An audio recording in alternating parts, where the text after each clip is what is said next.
Hello, good morning, good evening, and welcome to today's session. Today, I want to share with you something that's personal to me and something that I've been exploring for the last 2, 3 weeks. And it's still an ongoing exploration, and I'm developing a model around it. But it's something that has had a huge and profound impact on me. And it is around the concept of wholeness. I mean, one is, what is wholeness?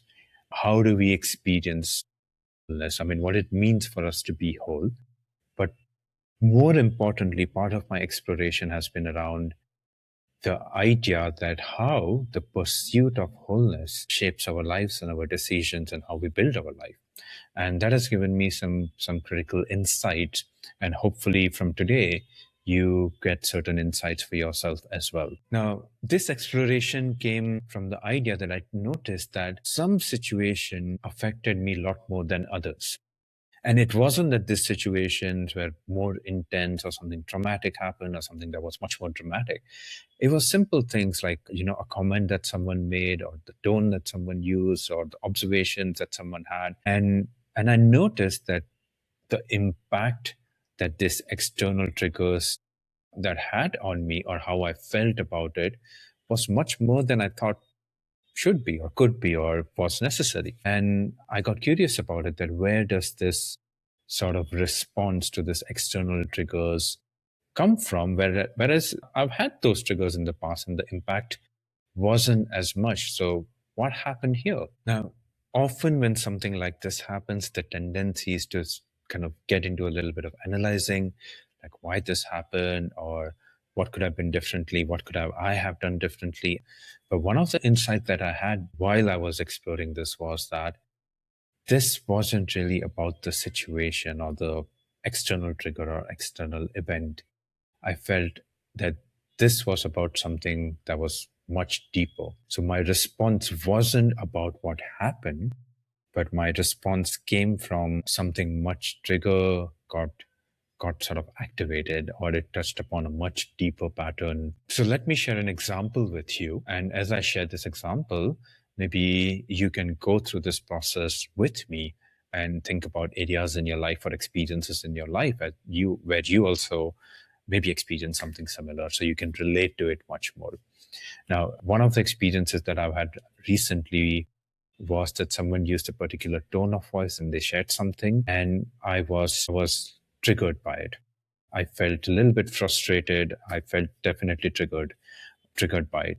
Now, as I've shared many times in the past, that I have spent a lot of time with Buddhist monks in the Himalayas, so I don't get triggered easily.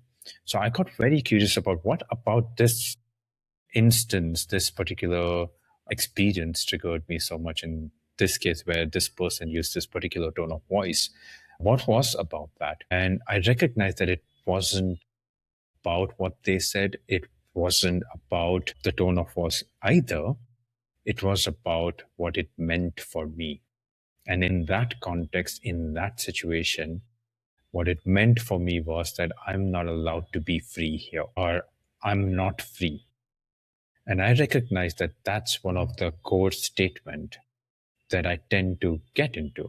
And I reflected back on that, and I realized that growing up, there were so many instances and experiences where I couldn't fully express myself. I couldn't fully be myself. And so I always had this underlying pattern of I can't be free. I can't be free. I can't be free, which is not there today.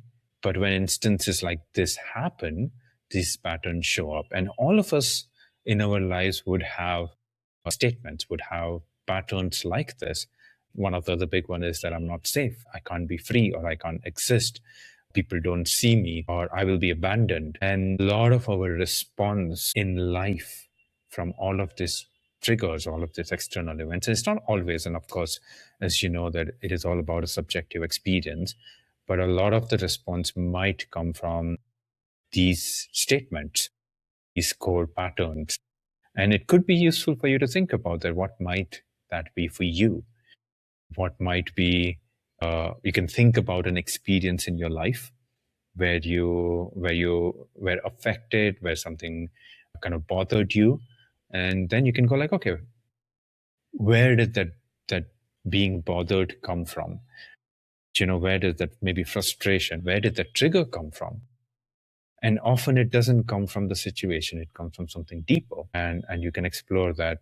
What did that experience mean for you? And the more you do this as an exploration, you can identify those statements.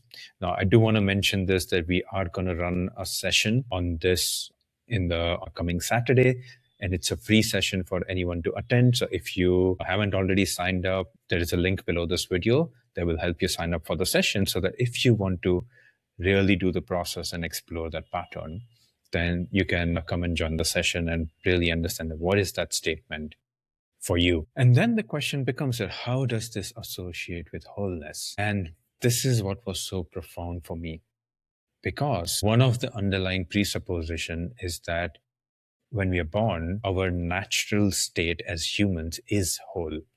We often work with the idea that we don't feel whole, we don't feel fulfilled, we always need more, or we need to overcome more, we challenge more. But if we just let ourselves, we are whole, we were whole.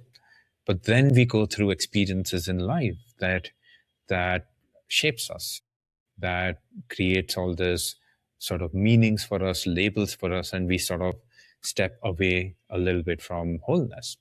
One of the ways that we describe this is also is that when you are operating from wholeness, you're sort of operating more and more from your essential self. More external events come into your life and you tend to kind of step more towards constructed self. I won't go too much deep into this, but like I said, again, if you want to explore this deeper, you can come and join us in the session. The realization, one of the big realization for me was that this constant pattern of I can't be free and also I'm not safe, I recognize that when I look back at my life, I designed a lot of my life to kind of be free. So it's almost like paradoxical that when you have a pattern that I can't be free, you tend to sort of move towards independence, you tend to move towards adventure, you tend to move towards creating that freedom for yourself. Or if you have a pattern of I'm not safe, and so you might tend to make decisions and make choices in your life that brings that safety, that brings that like safeness, and it could come from certainty. So your decisions could be around much more around being stable, being certain, and so on. And I recognize that a lot of my life, like running programs in the Himalayas and in Switzerland, traveling, or even the programs, the immersives that we run, I often tend to create this safe space and this safe environment where people can be free and express themselves fully. And which was such an interesting thing, because a lot of my decisions in my life comes from me working with these patterns to move towards wholeness, which again is interesting, because if we work with the underlying principle that we're already whole, then what does that mean in terms of these patterns? That also means that I'll speak for myself, and whatever the pattern is for yourself, that I am also free and I am also safe. But then the question becomes that how do we step into that? And that I will leave for the next video. But the intention for us is to step more and more into I am free and I am safe. And the intention is for you to kind of find ways and means to step more and more into this. So I hope that this has been useful. The important exploration or the exercise that you can do for yourself is to kind of look at some of those unresourceful experiences in your life, and then look at the underlying pattern behind it, that what creates that unresourcefulness, what creates that trigger, or what creates that negative experience for yourself. And you would get closer and closer towards your statement in your life, that what is that statement for yourself. And then once you create that statement, then you can work towards stepping more into the idea that you are whole, you are free, you are safe, you are loved, you are cared, you exist. So share with me in terms of your thoughts and your reflections on this. And again, join us for the session if you want to explore more on the idea of how do we step more into wholeness? How do we step more into essential self? What is your essential self? What is your constructed self? And you can unpack that even further. And just share your thoughts and responses with me, and I'll see you again very soon.